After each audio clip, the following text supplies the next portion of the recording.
one is we have talked to several mobile home park dealers that deal with REOs, because you think people foreclose on those too. On a mobile home. You think people foreclose on those? Yeah. Some people do. And the repo man comes. And the only difference is they can actually drive away with the mobile home, right? They can just drive it back to their lot. So do you think they want that, or do they want to put it somewhere else? They want to sell it again. So if I have 100 lots that are totally vacant, connected to the city, do you think it might be possible to talk to a few of them and say, hey, why don't you bring me 4 of these for right now? When we sell them, you get the note, you get your money back, and then we just get the lot rent. You follow? So I can very slowly, every year, add 5, 6, 7 mobile homes. And I'm being very conservative. Right? Because when you have young guys like me, or like Luis and Pete, I don't know if you hung out with Pete and Luis. They're not going to sit still for 5 for 1 year. Right? But again, we just want to be conservative. Right? So that's what we're going to do to begin to increase the income stream of that property. But again, did we buy it based on what we hope that it will sell for? Or that the value will be someday?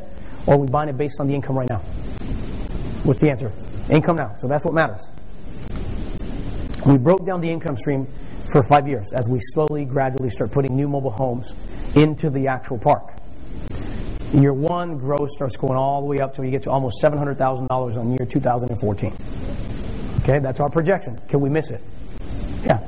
And if we missed 100%, are you still cash flowing? Does it matter then? So go with me on this beautiful dream. The blue skies of Kansas. All right. We've also had to increase certain operating expenses because it's going to cost more money to run more money. Do you follow me? So we've offset all those expenses have gone up again. With management, with costs, all those things are in place. Our NOI then goes from $247,000 on year 2013, $396,650 is your NOI. Now what we're doing is by 2013 we're valuing based on the same purchase price. We got a 9.5 cap.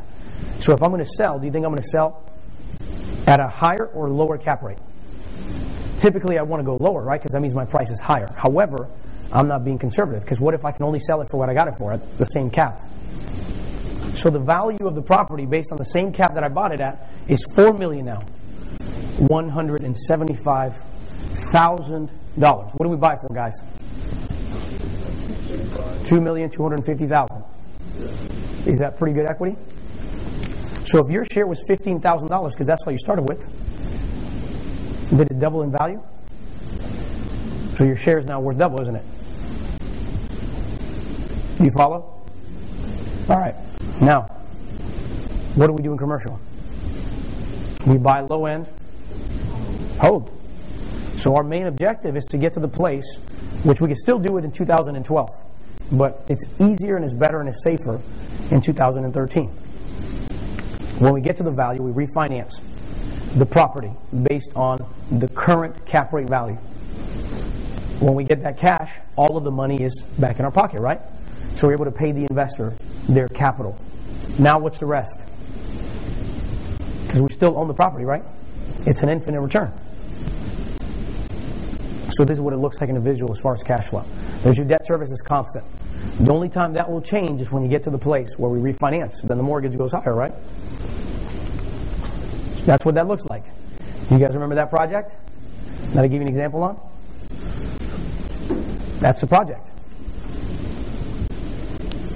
Does that make sense? See the difference here? 263 is the mortgage versus 147. That's the year of refi. The following year, the mortgage is going to be higher, but the cash flow is better, isn't it? You with me? Is that pretty cool? I just don't understand why somebody wants to sell that. Why? That's a very good question. He just asked, why would somebody want to sell that? Does he have that income stream?